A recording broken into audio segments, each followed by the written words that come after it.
Hello there, welcome to the complete ReactJS developer course.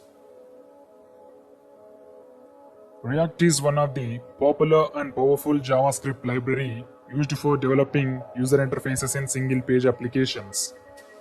You can see here the React growth has been increasing drastically from the past 1 year.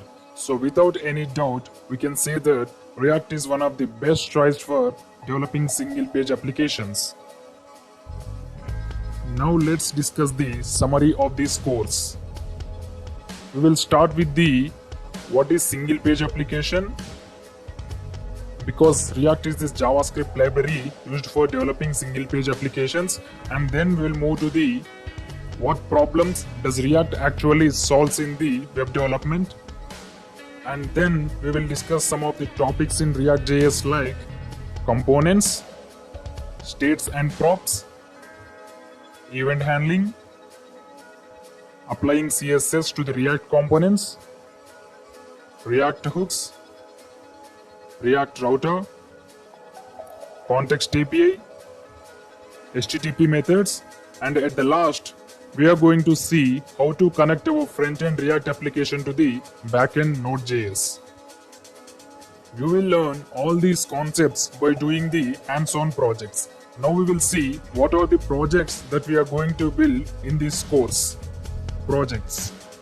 First we will start with the counter application with React basics, and then we will build a React authentication system with the React hooks concept, Facebook dashboard with React routing, movies application with the topic of context API, meals application with the help of HTTP methods, and at the last we are going to build one full stack application by using the React as front end and Node as back end, which is the login system.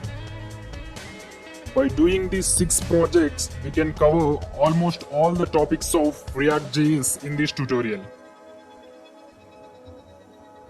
Now we will see the prerequisites of this course.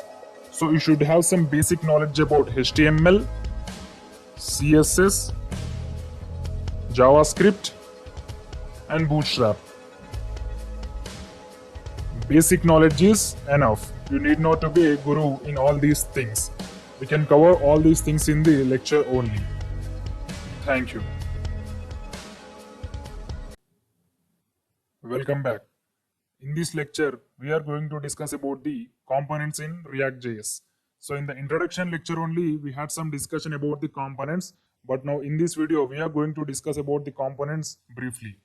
Let's start with the definition of components. So components are the basic building blocks of any React application, and that they are reusable. So let's understand this definition by using a example. Whenever you create a new React application, we will get the index.html file, and we'll also get the app.js component, which is a parent component. So this app.js component needs to be placed in the index.html file, because index.html file accepts only one component. So that component name is app.js component, which is a parent component. So we have to place any other child components in the app.js components only. We cannot place more than one component in the index.html.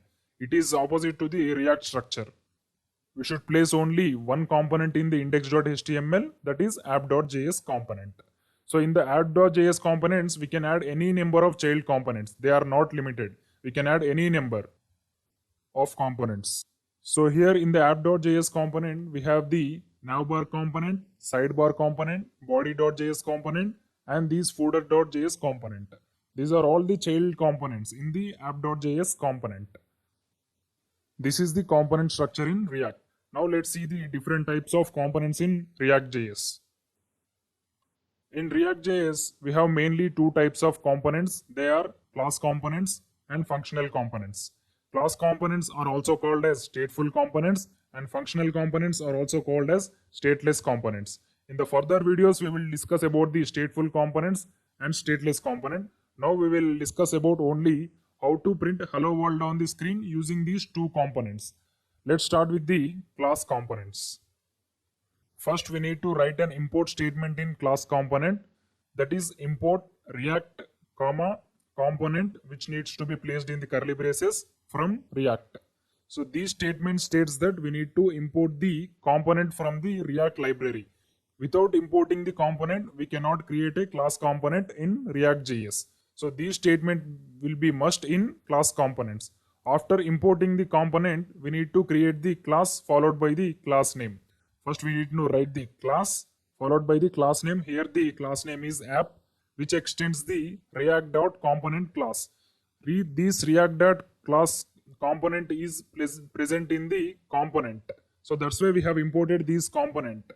So after extending React.component, we need to write the render method, which is present in the React.component class. So in that render method only, we need to return the HTML content, whatever the content it may be. We can return the div, we can return the h1, or we can return the images, etc. So first we need to import the React component from React library. After that, we have to write the class name, which extends the React.component.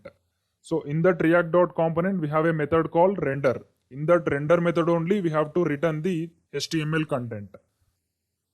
After returning the HTML content, we have to close the render method and we have to close the class app.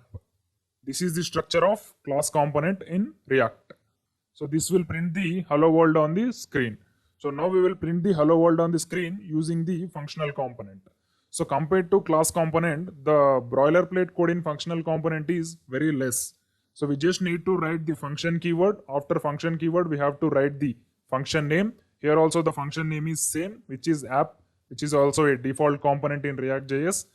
After writing the function name, we have to write the function definition. In that function definition, we have to return the HTML content. That's it. There is no React.component, there is no render method in the functional component. It's very simple compared to class components. In the next video, we are going to repeat the things practically. Means we are going to print the hello world on the screen using class components, and we are going to print the hello world on the screen using functional components practically. Thank you. See you in the next class. Welcome back, guys. In the last lecture, we have discussed about the components. Now in this video, we are going to discuss about JSX. In the last lecture, I have said that we have to write the code in components with the help of JSX. Now we will see what is this JSX first. JSX stands for JavaScript and XML. JSX allows us to write HTML in React, means components. With the help of JSX only, we can create the HTML content in React components. JSX makes it easier to write and add HTML in the React.js components. As we know, React is a single-page application framework. In any single-page application framework, there will be only one HTML file and one JavaScript file. Remaining all are the components. For the components also, the extension is JS. So we cannot write direct HTML in the components. That's why we have to write the HTML code with the help of JSX. Now the JSX will return the HTML content in the components. In simple words, we can say that component is a piece of JSX code. With the help of JSX only, we will return the HTML content in the components. Now we will see single line definition of this JSX. HTML plus JavaScript is known as JSX. That's it. We have to write the both HTML content and the JavaScript content in a single file, and the code in that file needs to be in the format of JSX. Now we will see how to return one h1 tag with the text HTML content using the traditional way and with the help of JSX. First we will discuss in the traditional way. So in the traditional way, first we have to write the HTML content. In that HTML content, we have to write the header tags followed by the body tags. In that body tags, we have to write one h1 tag. To access these h1 in the JavaScript code, we have to give any one property. Here I have given the ID property. With the help of this ID property, we can access this h1 element in the JavaScript and we can manipulate the code of this h1 using the JavaScript. Now we will see how to print the hello world in the h1 tag by accessing the h1 using the ID property. This is the script code of this HTML content. Here we are accessing the h1 elements using the statement document.getElementById. In these parentheses, we have to write the ID. Here the HTML ID is root. That's why I have written root dot inner HTML.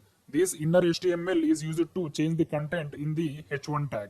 Here we are changing the h1 text to hello world. This is the traditional way of printing hello world in the HTML using the JavaScript. Now we will see how to print the same hello world on the web page using the JSX in ReactJS. With JSX. In the JSX, first we have to create a variable with any name. Here I have created the variable with the value name only. Const name is equal to hello world.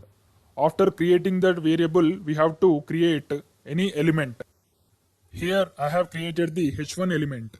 In this h1 element, we have to write the variable name in the curly braces. That's why I have written name in the curly braces. After creating the variable and after assigning the variable to any h1 element, we have to render that variable using the statement react_dom.render.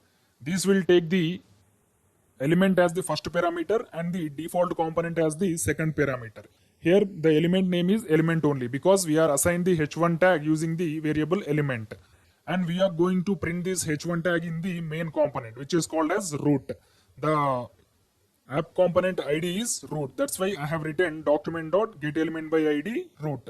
So these will return the same output, which is hello world in h1 tag in the web page.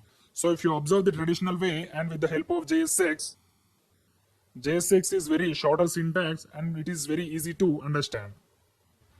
In ReactJS, we are not having any separate HTML files and any separate JavaScript file for components. We have to write the both HTML code and the JavaScript code in the same file. That's why we will use JSX. Thank you.